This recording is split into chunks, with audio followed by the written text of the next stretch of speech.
tarde. Sejam bem-vindos ao ciclo de seminários internacionais de estudos pombalinos. Damos as boas-vindas à senhora professora Mónica Palma pela sua disponibilidade em apresentar uma conferência neste ciclo de seminários. Agradecemos a presença de quem nos acompanha nesta sessão, que também vai ser gravada e depois disponibilizada no nosso canal do YouTube de Estudos Globais.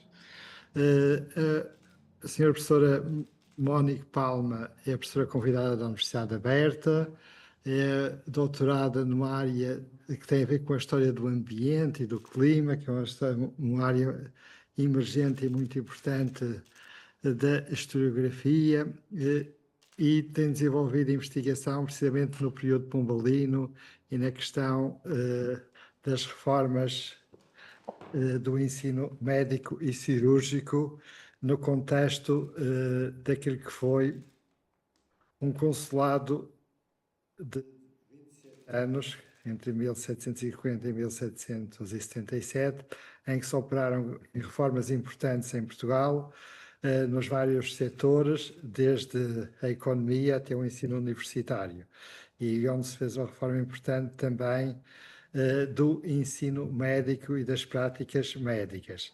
E, portanto, também isto se enquadra aqui num projeto mais alargado que nós desenvolvemos, que é este ciclo de seminários, que tem a ver com o Pombal Global, e é com muito gosto que acolhemos a sua investigação, e aqui na nossa universidade, onde também é professora. Obrigado pela sua disponibilidade, damos-lhe boas-vindas e temos muito gosto em dar-lhe a palavra. Seja bem-vindo. Muito obrigada, professor Eduardo, por essa apresentação tão simpática. E agradecer pessoalmente ao professor Eduardo Franco pela oportunidade de apresentar uma parte do meu trabalho, digamos assim, com o tema que trabalhei na minha tese de doutoramento, seria impossível não abordar as reformas do Marquês de Pombal, dada a importância que estas alterações se refletiram no campo da medicina e da cirurgia. Por isso, este é o título da minha apresentação hoje, e que tive a oportunidade de trabalhar no âmbito da minha tese de doutoramento. Pronto, então, para entender melhor a contextualização deste trabalho, considerei importante também trazer elementos da minha tese de doutoramento para entendermos esta conexão do contexto das reformas com a medicina e a cirurgia. A minha tese de doutorado, ela já está publicada em formato de livro. Aqui nós podemos ver a hiperligação que conduz à página na qual podemos fazer o download do livro por completo, para alguém se tiver interesse. Este livro é resultado de um dos prêmios que a minha tese recebeu na altura de melhor tese, foi concedido pela Fundação Just de Espanha. A minha tese contou com a orientação científica da professora doutora Amélia Polônia, com quem tive o imenso gosto de trabalhar, e ainda tenho muito gosto de manter uma relação profícua, e recebeu o financiamento da CAPES e do CITSEM para algumas missões, e foi desenvolvida na Universidade do Porto. E os tópicos gerais que, depois de muito período de elaboração da tese, se definiram nestes 3 pontos que podemos ver neste slide. Ou seja, trabalhei na elaboração do perfil e enquadramento socioprofissional dos cirurgiões na América Portuguesa, também com a prática médico-cirúrgica no século XVIII em Portugal e na América Portuguesa, e com a circulação de saberes médico-cirúrgicos, mais uma vez, entre Portugal e América Portuguesa e vice-versa. Para conseguir trabalhar com estas questões, com estes tópicos gerais, foram abordados pontos que são cruciais, não é, para o seu desenvolvimento. Aqui, neste slide, eu coloquei já pontos que já são abordados por uma historiografia de bastante renome, não é, da história da medicina portuguesa, e circulei em vermelho o que tem mais relação com digamos assim, de uma forma direta, com as ações das reformas no Marquês de Pombal. Posto estas questões, não é, que já foram mais elaboradas pela historiografia, eu identifiquei um espaço, não é, algumas questões que ainda precisavam de mais respostas. E então foi quando cheguei às perguntas que exponho. Qual era o cotidiano dos cirurgiões no espaço colonial? Se é facto que estes espaços precisavam dos cirurgiões, estes o que precisavam e o que poderiam oferecer no exercício da sua arte e ciência, e como se representa e autorrepresenta a função que exerciam no território americano. Para responder a estas questões, foram criada toda uma estrutura, não é, da tese. A tese conta com 5 partes, exatamente, se não me falha a memória, e dividida em, se não me engano, são no total, aqui não me permite fazer a conta de uma forma direta, mas são 13 capítulos, em que, de forma direta, a ação e reforma do Marquês de Pombal foi trabalhada neste ponto que circulo, não é? No capítulo 3 da parte 2 e também na parte 3, quando falamos de interações institucionais. É claro que aqui eu vou frisar sobre as reformas do Marquês de Pombal no sentido educacional. Mas para quem tem mais interesse, né, como sabemos, também o Marquês de Pombal teve bastante influência em algumas capitanias do espaço colonial brasileiro, mas considerei que não seria interessante abordar aqui, uma vez que o meu trabalho trabalhou sobre a história da medicina, não é? E que pronto, só para finalizar, um pouco da estrutura do que foi a minha tese de doutoramento. E aqui apresento obras que foram basilares para a execução do meu trabalho, não é? Ou seja, do meu referencial teórico-metodológico, pode ser visualizado neste slide, caso alguém tenha pronto, interesse, eu posso partilhar também, mas são obras cruciais para o desenvolvimento de trabalho de história da medicina e de circulação de conhecimento entre Portugal e América Portuguesa. Depois, como não podia ser diferente, nós historiadores trabalhamos com fontes, e as fontes são importantíssimas para o desenrolar da investigação, não é? Quais são as hipóteses que vamos conseguir trabalhar a partir da análise do que as fontes podem nos fornecer. E neste slide eu coloquei os arquivos que foram mais representativos, não é? Para o desenvolvimento da minha tese de doutoramento. O Arquivo Histórico Ultramarino foi crucial, porque no Arquivo Histórico Ultramarino eu encontrei 485 requerimentos que se refletiram na análise de 5.704 folhos.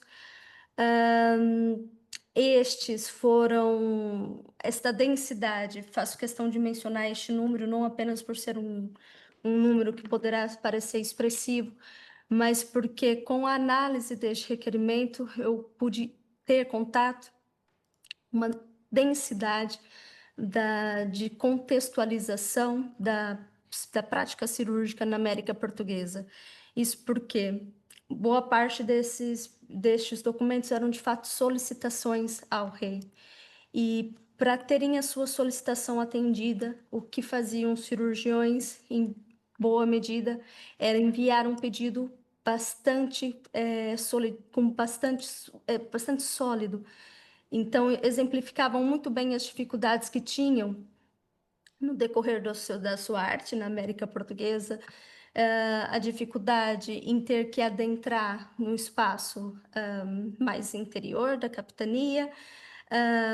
Também relatavam, como vou mostrar mais à frente, sobre saberes de plantas da fauna e da flora que poderia ser utilizado de forma medicinal. Então, a análise destes requerimentos foram fundamentais para perceber melhor a contextualização da cirurgia na América Portuguesa. Estes links que apresento nestes slides foram links que eu utilizei para consultar os documentos do Arquivo Histórico Ultramarino e porque na altura do desenvolvimento da minha tese, talvez hoje ainda seja assim, não sei, confesso, mas o Arquivo Histórico Ultramarino tinha um horário de trabalho de abertura que, se não me engano, era só na parte da tarde. Exato. E para consultar 485 requerimentos apenas num período do dia, e que resultou depois em 5.704 folhos, seria pouco provável, execuível durante o período da tese de doutoramento para o cumprimento dos prazos. Então, tive a felicidade de contar com o suporte do Projeto Resgate. O Projeto Resgate do Barão do Rio Branco foi uma iniciativa do governo brasileiro de recuperar o espólio do Brasil, que estava disperso por vários países. E aqui temos países como Espanha, Bélgica, Áustria, mas não é de surpreender que 80% deste espólio está em Portugal. Então, foi feita toda a catalogação dessa documentação e foi transformada em suporte digital, mas na altura o suporte digital era CD. Então, mesmo os CDs, quando eu fui trabalhar, foi bastante complicado porque os computadores atuais não têm dispositivo para leitura de CD. E mesmo nos arquivos, quando tinham, são máquinas já muito lentas e não facultava, não corroborava para análise do trabalho. Então, estes recursos digitais foram cruciais para conseguir trabalhar com esta documentação. Aqui é só um exemplo de um dos catálogos que consultei. Aqui, outro arquivo que foi fundamental foi o Arquivo de Ciências, perdão, Academia das Ciências de Lisboa. E neste slide, fiz apenas uma menção de um dos documentos que lá consultei, que foi o Dicionário dos Médicos Portugueses ou que estiveram em Portugal, que foi redigido pelo Augusto Carvalho da Silva. Este dicionário, ele ainda está manuscrito, ele não foi publicado. Há uma série de livros que compreendem ao dicionário e eu também procurei entender o que poderia ser a diferença entre um e o outro, e o que percebi é que, muito provavelmente, o Augusto da Silva Carvalho deve ter começado a fazer uma revisão do trabalho que tinha e deixou todos os números juntos, muito provavelmente posteriormente, para talvez conferir se estava tudo corretamente. Mas este trabalho foi importantíssimo para tentar verificar e seguir passos da origem destes homens que foram identificados. E é claro que depois, fazendo uma análise com aquilo que podemos identificar nas chancelarias da Torre do Tombo. Aqui mais um exemplo de arquivo que foi fundamental, e neste caso o repositório online da Universidade de Coimbra, que também contém imensa documentação para o estudo da história da medicina e que é um repositório bastante intuitivo para se trabalhar. E aqui apenas a título de exemplo, 3 tratados médicos cirúrgicos que utilizei, mas foram de fato vários. Aqui é apenas para ilustrar. E no Arquivo Nacional da Torre do Tombo, procurei consultar os livros da Chancelaria Mor de todos os monarcas do século XVIII. Infelizmente, na altura, tinha 2 ou 3 livros que não podiam ser consultados porque estavam para restauração, mas pronto, de tudo que consegui identificar, cheguei ao número de 3.329 registros de cartas concedidas que autorizaram o exercício da cirurgia durante o período setecentista em Portugal. Pronto, toda essa exposição, ainda que seja de uma forma breve, das fontes e dos arquivos que utilizei, foi também para tentar, e como não podia ser diferente, considerando que foi para o desenvolvimento de uma tese de doutoramento, toda essa densidade de informação que foi necessária ser analisada para trabalhar com a identificação das cirurgiões, pronto, com os tópicos gerais que apresentei no início desta apresentação. E então chegamos a uma constatação que a maior parte desta documentação foi produzida na segunda metade do século XVIII e não na primeira. E assim sendo, e não só por isso, como vou explicar, eu também dividi parte do meu trabalho na perspectiva de analisar a primeira metade do século XVIII e a segunda metade do século XVIII. Não é apenas por uma questão numérica, não é por uma questão de dividir um século ao meio, mas quando vamos à procura da historiografia de referência para o contexto luso-brasileiro do século XVIII, como por exemplo Charles Boxer, em The Aging of the Gold, ele relata que a virada do século XVIII, da primeira para a segunda metade, realmente aconteceu fatores relevantes que reconduziram este período que já foi bastante efervescente, este período que já foi bastante multifacetado. E ele comenta, por exemplo, sobre 3 episódios. Um foi a queda da produção aurífera, que foi quando se verificou um declínio da verificação do ouro no Brasil. E os outros 2 foi a ascensão do rei Dom José I e uma coisa leva a outra, e, consequentemente, as ações e reformas do Marquês de Pombal, que não poderiam ser desconsideradas quando estamos a trabalhar com o século XVIII e quando percebemos a imensa diferença que tem do primeiro período para o segundo. E no caso do contexto da cirurgia, não foi diferente. Depois, dos cirurgiões que foram identificados, e aqui chegamos a um número, e nunca foi a minha ambição, e também por uma questão de bom senso, identificar todos os cirurgiões que estiveram na América Portuguesa, porque acredito que não seria possível, não seria execuível tentar identificá-los na totalidade, mas tive o cuidado de identificar todos nas fontes com que trabalhei, não é?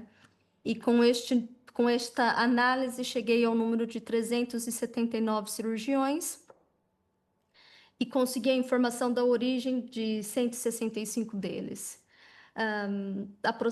Desses, aproximadamente 60% provém do espaço de Portugal continental, 35% são do território dos espaços ultramarinos, e que, para o contexto da América Portuguesa, 34% representava os naturais do Brasil.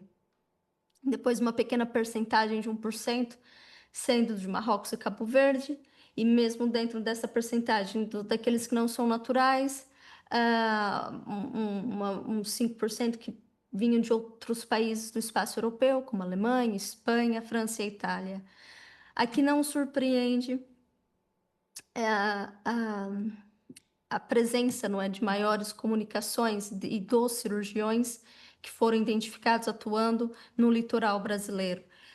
Como sabemos, foi um dos desafios, um dos maiores desafios da colonização na América Portuguesa, foi adentrar mais ao centro, não é, do espaço colonial, dada as dificuldades em poder perceber melhor a fauna e a flora local, e também o contato com os povos nativos.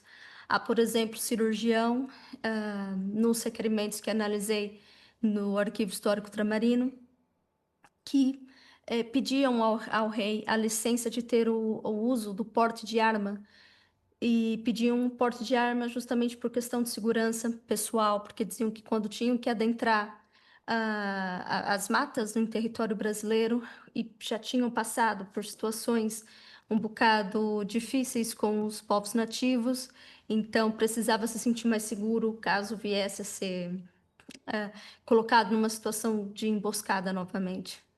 Então, esta concentração no litoral acompanha também o que já tem sido abordado pela historiografia. Procurei também identificar destes 379 quais nomes poderiam ser nomes homônimos, né, em que se tratava da mesma pessoa, e foi possível identificar, como podemos ver nesta tabela, alguns casos que realmente se tratava do mesmo cirurgião, então foram desprezados, não é? Não contam duas vezes no número de 379. E aqui também podemos ver a mobilidade destes homens dentro do espaço da América Portuguesa.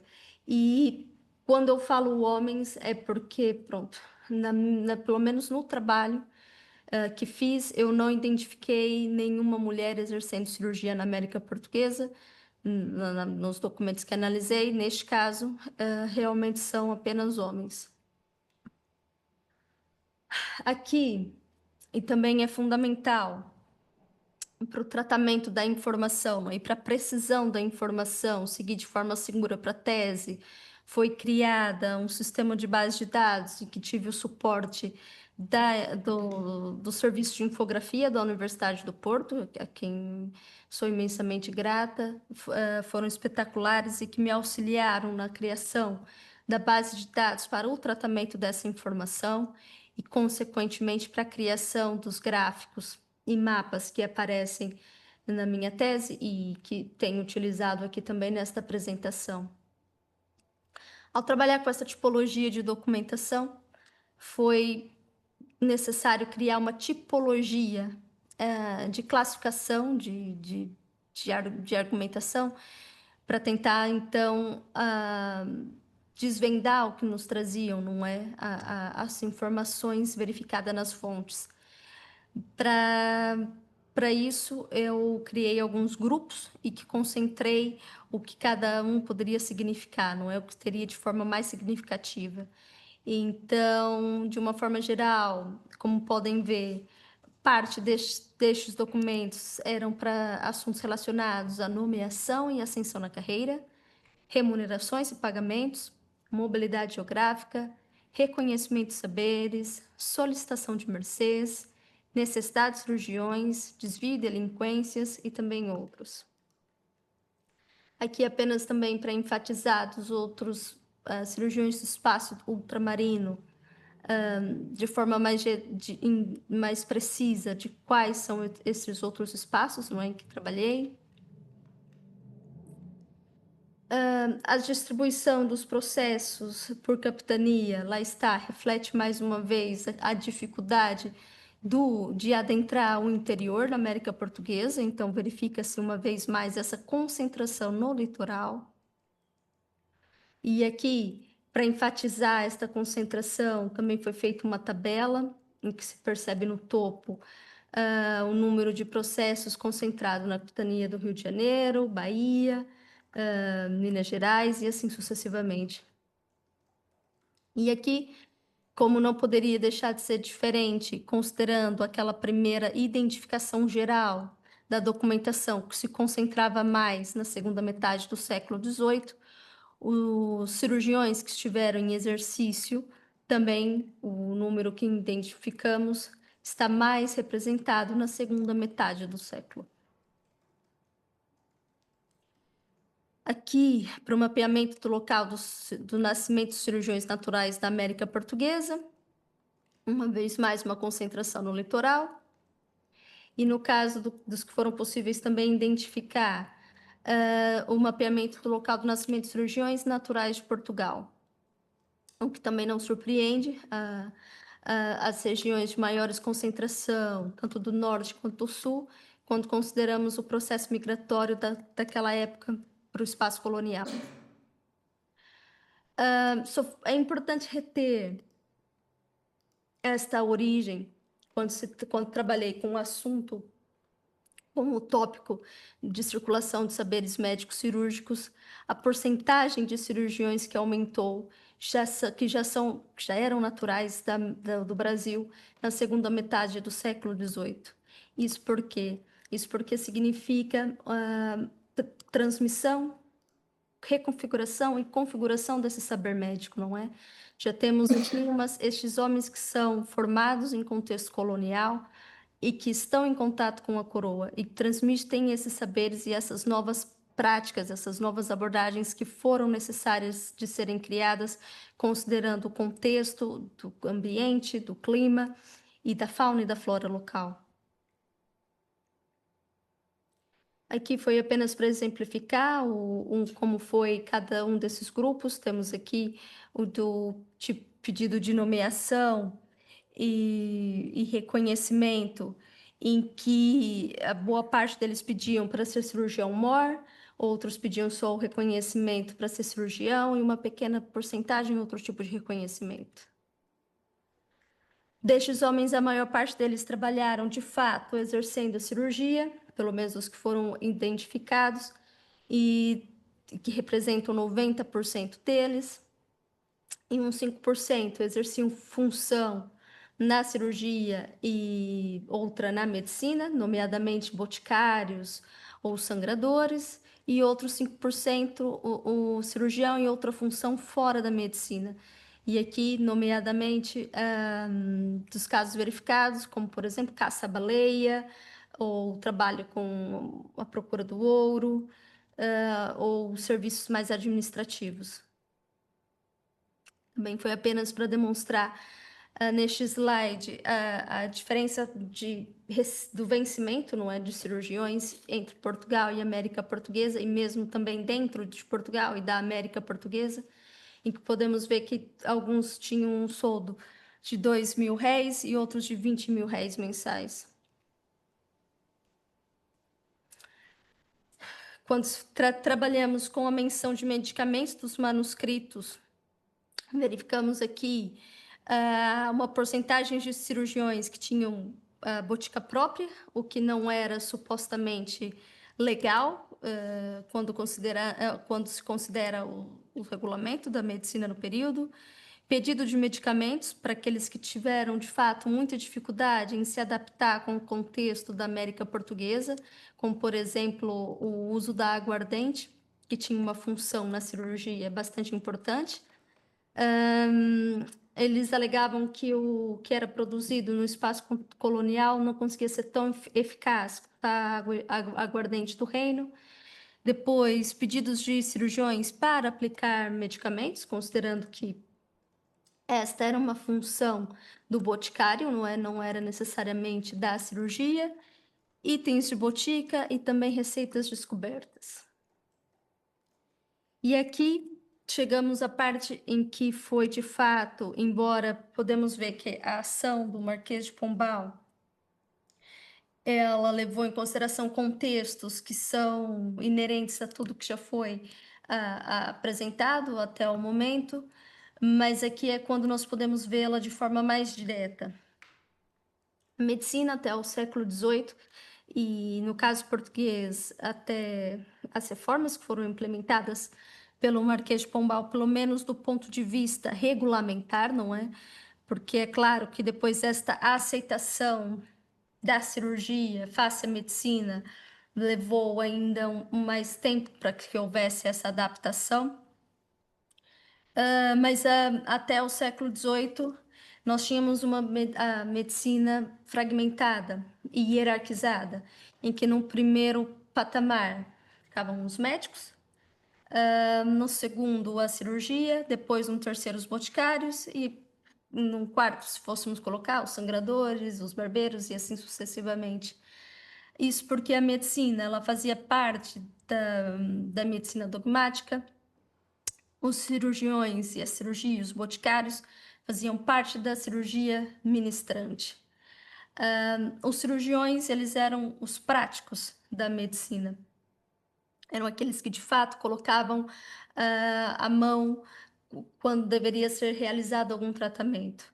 Assim como podemos ver no slide, quando se exemplifica de onde se derivou este nome cirurgia, de duas palavras gregas, a saber, kyros, que quer dizer mão, e ergia, que quer dizer obra, que tudo soa obra das mãos. Este aspecto mecanicista da cirurgia, associada à medicina hipocrática galênica, que defendia que o médico deveria ahm, identificar os sintomas de um corpo doente, avaliando os equilíbrios dos humores, ahm, acentuava esta distinção entre a medicina e a cirurgia. Há imensos trabalhos que foram produzidos por cirurgiões no século XVIII em que houve este reclame, em que eles pediam para que a medicina fosse unida à cirurgia, considerando o quanto a medicina, de uma forma geral, ganharia com isso. E então foi aí que tivemos, pela ação do Sebastião de José de Carvalho e Melo, o Marquês de Pombal, na função de secretário de Estado do Reino durante o reinado de Dom José I, a sua ação reformativa e que auxiliou a cirurgia a ser reconhecida face à medicina. O que eu vou dizer agora já conta com uma historiografia de renome, mesmo para o desenvolvimento da minha tese de doutoramento, estes trabalhos foram fundamentais para entender as ações do Marquês de Pombal e a reforma, as suas ações de reformas no campo da educação e como se refletiram na história da medicina. Então, para quem estiver também interessado, estes trabalhos são fundamentais para entender a reforma pombalina, nos estudos médicos. E então chegamos aos Estatutos da Universidade de Coimbra, que contam com 3 volumes, este é a capa do terceiro, que foram publicados em 1772. É de fácil acesso, podemos até mesmo consultar em repositórios online, aqui como exemplifico, no caso do Google Books, em que na primeira parte do volume 3 já foi dedicada para trabalhar sobre os assuntos voltados à medicina. E no capítulo 2, da escola médicas e suas disciplinas e da atenção que há de haver na escolha dos autores pelo quais se devem ensinar, há artigos que são diretos sobre a necessidade da união da medicina e cirurgia. E faço questão de ler estes porque acho que são, de fato, bastante elucidativos. O artigo 9 diz: sendo manifesto que, sem começar pelos males externos e cirúrgicos, não se podem curar os internos com inteligência, e que o divórcio entre a medicina e cirurgia tem sido, mais do que todas as outras causas, prejudicial aos progressos da arte de curar e funesto à vida dos homens. Não sendo possível que seja bom médico quem não for ao mesmo tempo cirurgião, e reciprocamente, ordeno outro fim: que o estudo da cirurgia prática e especulativa acompanhe sempre o da medicina, e que daqui por diante sejam todos os médicos ao mesmo tempo cirurgiões, passando-lhes as suas cartas com a declaração de uma e outra coisa, sobre os atos e exames que delas hão de fazer. E mando que a cirurgia estudada e praticada em todas as suas operações por princípios científicos, como se há de ensinar na universidade, seja considerada na mesma graduação e nobreza em que até agora se teve a medicina interna, pondo-se rigoroso silêncio em todas as altercações e disputas que sobre isto têm movido os autores de referido divórcio entre a medicina e cirurgia, com tão grande prejuízo do bem público. Não se entenderá, contudo, por esta disposição que fiquem os simples cirurgiões flebotomistas ou sangradores elevados à graduação de médicos, quando forem meros executores das operações cirúrgicas e não tiverem unido o estudo da cirurgia com o da medicina, e ouvido um e outro nos gerais da universidade. Esta ação foi fundamental para o reconhecimento da cirurgia face à medicina e também não deixou de identificar um elemento que era característico da cirurgia por ser uma arte mecânica e que não se precisava ir à universidade para ser um cirurgião. A formação da cirurgia podia ser feita com um exame feito pelo cirurgião mor, em que uma pessoa comprova que praticou cirurgia por determinado tempo e que aprendeu essa arte, e em muitos casos aprendia-se com o pai, com o tio, e depois conseguia a arte, a carta para o exercício da cirurgia.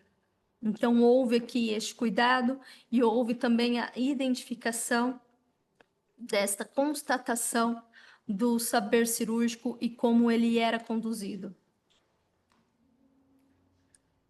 E isso entra também junto com a minha tese de doutoramento, porque as reformas do Marquês de Pombal, ela foi direta para o reconhecimento da medicina cirurgia, ou seja, não há dúvida, no que estava no texto, havia um divórcio e que este divórcio deveria ser cessado, deveria ser unido e que isto era pelo bem de todos.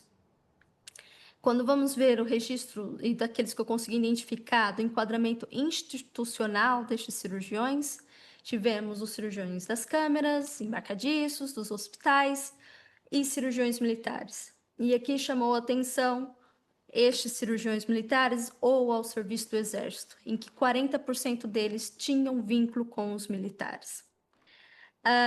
É fácil, suponho, imaginar o quanto uma expedição militar precisava muito mais de um cirurgião do que de um médico, considerando a atribuição da função de um médico no século XVIII. No contexto de uma expedição militar, é fácil imaginar que um soldado possa ferir, abrir um corte, sofrer uma fratura e, sendo assim, necessitar de alguém que possa manusear um tratamento na mazela que sofreu. Aqui eu trouxe um exemplo, que é um mapa de uma fragata que foi para o Brasil, em que, infelizmente, não dá para ler todas as identificações dos ocupantes da fragata, mas o que eu estressei em vermelho é cirurgião. Não há nesta fragata a presença de um médico, mas havia na fragata a presença de um cirurgião. Houve também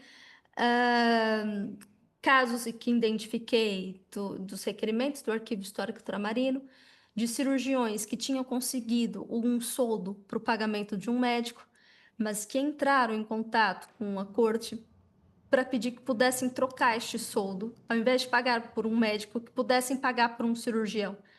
E porque de fato era o que precisavam. Era assim que colocaram no requerimento.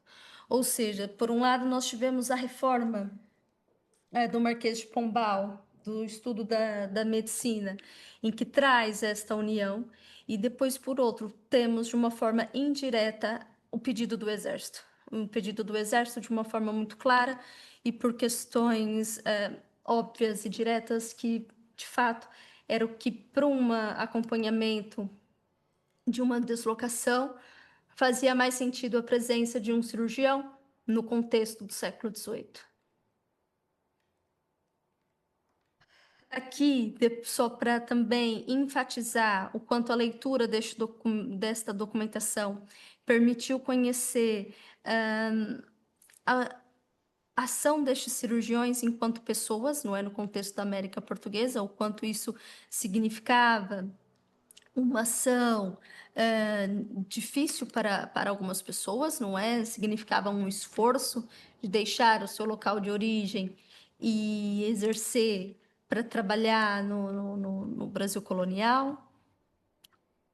E aqui alguns relatos esclarecedores da ação do Agir como cirurgião na América Portuguesa no século XVIII, como o primeiro, em que disse: Vossa Excelência sabe perfeitamente que a sua extensão abrange mais de 400 léguas quadradas e que a população dela é superior à de muitas outras capitanias, mas talvez não tenha chegado ao seu perspicaz conhecimento que em toda ela não há uma dúzia de professores hábeis de cirurgia e há absolutamente nenhum que entenda de partos. E uma segunda: um dos médicos que apareceu quase Lázaro afugentou todos os seus companheiros do hospital, onde só indo aquelas vezes é que não se podiam escusar. perderão com a observação clínica dos doentes o conhecimento da causa formal da moléstia, de que não formarão ideias positivas. Daí em diante usarão só da cura paliativa, deixarão de tentar experiências e fazer novas descobertas, a que por outra parte não os convidava, nem o limitado honorário que tinham, nem os meios que já quase todos faltavam. A ação e presença desses homens foi fundamental para a presença e para a sobrevivência dos colonos na América Portuguesa. E através destes relatos também foi possível identificar problemas bastante latentes e que precisavam de respostas para uma melhor atuação dos mesmos no espaço colonial.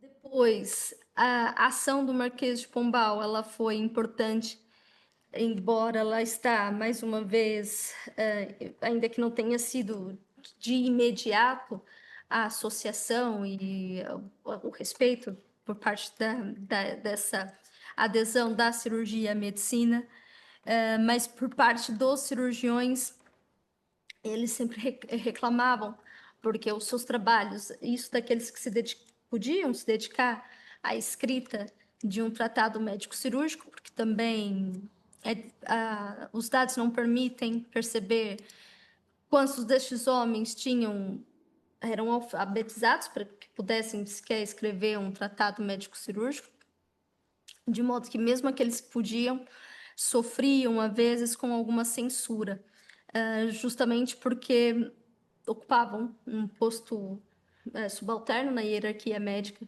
e consideravam que muito tratamento e muito remédio que poderiam ser importantes para um suposto progresso no tratamento das mazelas ficavam sem efeito, justamente porque não eram ouvidos, não tinham espaço de fala.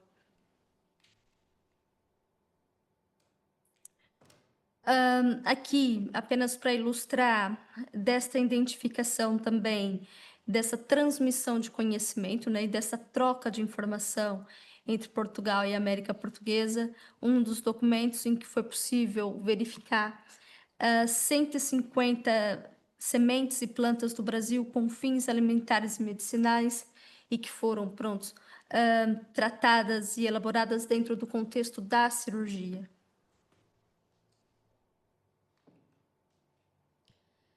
E apenas algumas considerações finais. Estes cirurgiões, reitero mais uma vez, eles foram cruciais para a sobrevivência dos colonos na América Portuguesa.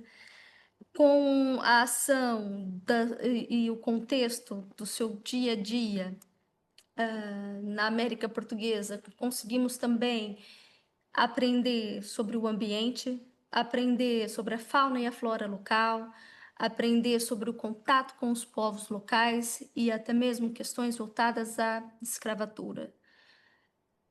O reconhecimento da cirurgia face à medicina foi elementar e foi através da ação do Marquês de Pombal e que contou com todo esse contexto que tanto aconteceu no espaço do Portugal continental e que com algumas reservas e diferenças, mas também acontecia na América Portuguesa. E, como eu disse, foi um reconhecimento preciso e direto e que já foi trabalhado por outros trabalhos e por uma historiografia de renome que também demonstrei e que no caso do meu trabalho consegui identificar uma corroboração indireta por parte do Exército, que de fato pediam por cirurgiões e atestavam a sua importância dos cirurgiões e da cirurgia no contexto da ação da saúde. E isso tudo representa e faz parte do multifacetado contexto do século XVIII. Era isso que eu tinha preparado. Muito obrigada pela atenção de todos.